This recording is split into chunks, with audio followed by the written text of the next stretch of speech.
বাংলাদেশি চলচ্চিত্রের ৯০ দশকের অন্যতম জনপ্রিয় ও আবেদনময়ী নায়িকা মৌসুমী।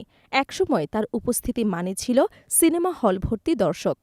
৯০ আর সিনেমা মানেই যেন মৌসুমী, একথা বললেও অত্যুক্তি হয় না। দীর্ঘদিন পর্দার বাইরে থাকলেও আজও তিনি আলোচনায় থাকেন নিজের ব্যক্তিত্ব, জনপ্রিয়তা এবং সামাজিক যোগাযোগ মাধ্যমের উপস্থিতির কারণে।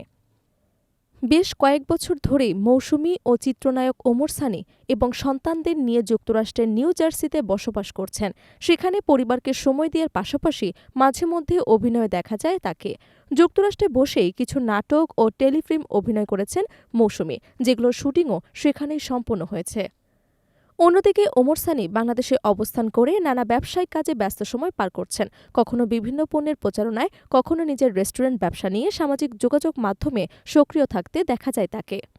সম্প্রতি সামাজিক যোগাযোগ মাধ্যমে মৌসুমীকে ঘিরে নতুন এক গুঞ্জন ছড়িয়ে পড়ে। সেখানে দাবি করা হয় ওমর সানিকে ডিভোর্স দিয়ে নাকি মৌসুমী যুক্তরাষ্ট্র প্রবাসী অভিনেতা ও প্রযোজক হাসান জাহাঙ্গীরকে বিয়ে করেছেন।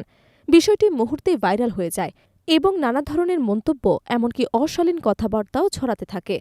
মূলত যুক্তরাষ্ট্রে বসে মৌসুমী যেসব নাটক ও টেলিফিল্মে অভিনয় করেছেন তার বেশিরভাগই সহশিল্পী হিসেবে ছিলেন হাসান জাহাঙ্গীর।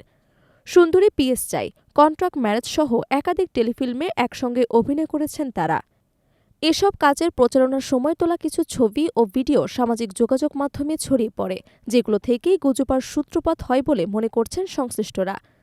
তবে পুরো বিষয়টি যে সম্পূর্ণ ভিত্তিহীন ও মিথ্যে তা স্পষ্ট করে জানিয়েছে হাসান জাহাঙ্গীর নিজেই। গণমাধ্যমের সঙ্গে আলাপকালে তিনি বলেন, মৌসুমী আপার সঙ্গে আমার সম্পর্ক একেবারেই পেশাদার। আমরা একসঙ্গে কাজ করেছি, করব, এটাই তো স্বাভাবিক, তাই না? কিন্তু এটাকে ঘিরে যেসব গুজব ছড়ানো হচ্ছে তা অত্যন্ত বিব্রতকর। তিনি আরও বলেন, ভিউ বা আলোচনায় থাকার জন্য অনেকেই ইচ্ছাকৃতভাবে এসব গুজব ছড়ায়, কিন্তু এতে একজন শিল্পীর ব্যক্তিগত জীবন ও সংসারে অশান্তি তৈরি হয়। যারা মৌসুমী আপা এবং আমাকে মিথ্যে অশালীন কথা লিখছে তাদের বিরুদ্ধে আইনি পদক্ষেপ নেওয়া হবে। মৌসুমীর প্রশংসা করে হাসান জাহাঙ্গীর বলেন, মৌসুমী এমন একজন তারকা যার বিকল্প নেই। তার কাজের কোয়ালিটি, ব্যক্তিত্ব ও যোগ্যতা বাংলাদেশের অনেক নায়িকার মধ্যেই সেটা নেই।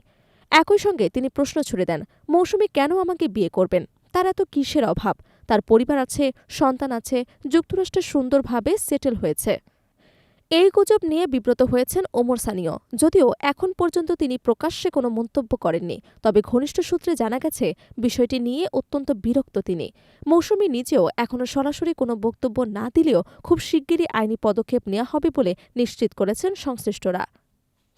সব মিলিয়ে ৯০ দশকের এই আলোচিত নায়িকাকে ঘিরে ছড়ানোর সাম্প্রতিক গুজব যে পুরোপুরি ভিত্তিহীন তা এখন পরিষ্কার। সংশ্লিষ্টরা বলছেন, গুজব ছড়িয়ে কারো সংসারে অশান্তি সৃষ্টি করা থেকে সবাইকে বিরত থাকতে হবে।